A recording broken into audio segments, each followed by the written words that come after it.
Hi there, welcome to another edition of Freeworld Heads Up on the 8th of August. Myself and Sanjoy with you, and we'll start off as per usual with the currency. So we've seen, what kind of movement, Sanjoy? Well, we had a very active week last week. On Thursday we had the Bank of England meeting, and the result of their votes was basically they cut the interest rate by 0.25% to 0.25%. They also increased the level of quantitative easing by 60 billion, which takes it to 435 billion. And then they introduced another scheme, which is called the Term Funding Scheme, which is supposedly to force banks to give out some of this money, which the government is trying to push into the economy. Okay.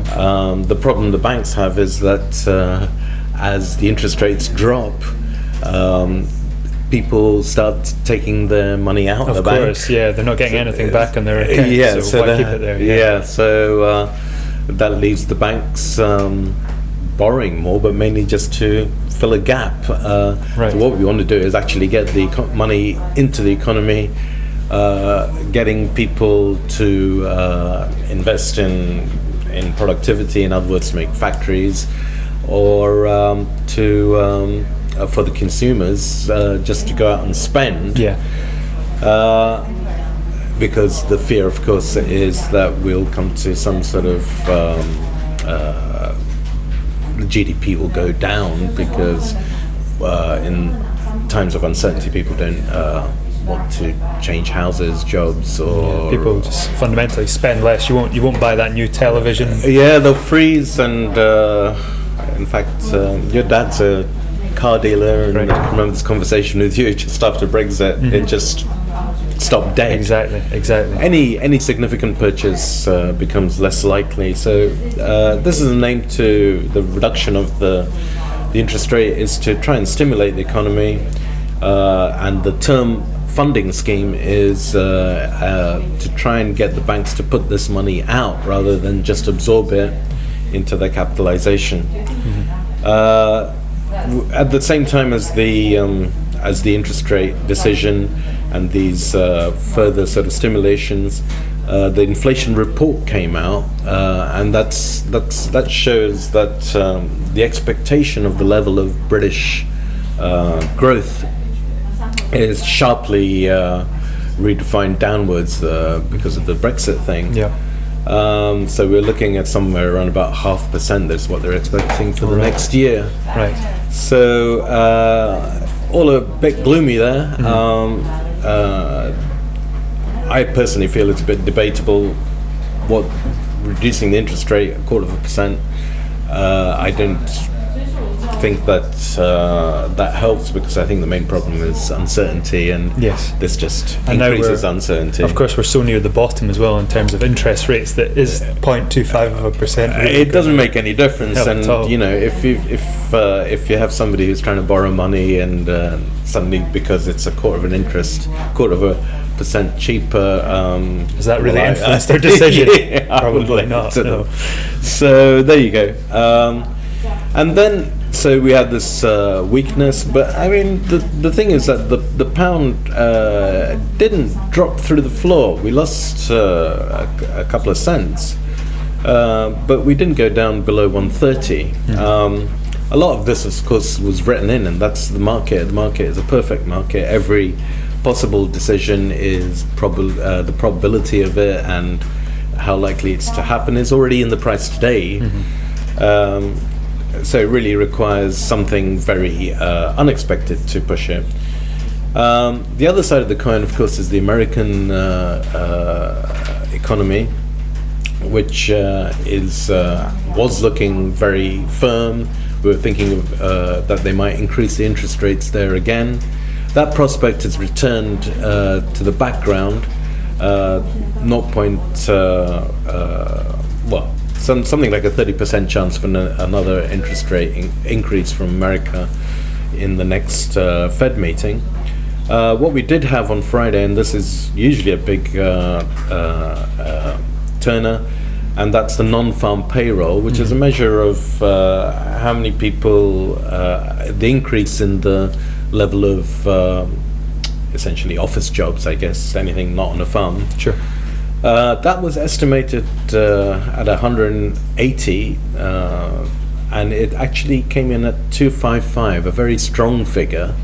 The unemployment has dropped from 4.9% to 4.8%, and that's a strong figure, though people still feel that the Fed is not likely to go in and increase the rates further simply because of the level of global uncertainty. So the picture that we're getting from the economists is that the American economy is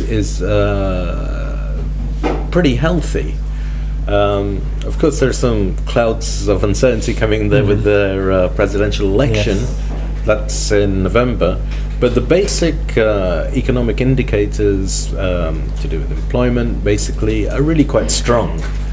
So we can perhaps see it's the American economy is the strongest, and then the euro and sterling are fighting for bottom place.